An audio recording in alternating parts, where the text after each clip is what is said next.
We've talked in some of the other videos we've already done about residential HVAC, but how is that different in a commercial setting?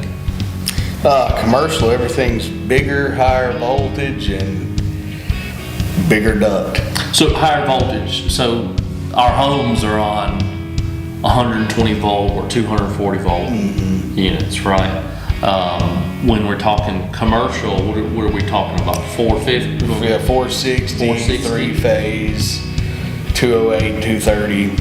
230. Does it ever go bigger than that, or? Nothing that Pretty we much do. 480's That's about as big as we see. Okay, and that's a three-phase wire in that Yes, case. sir.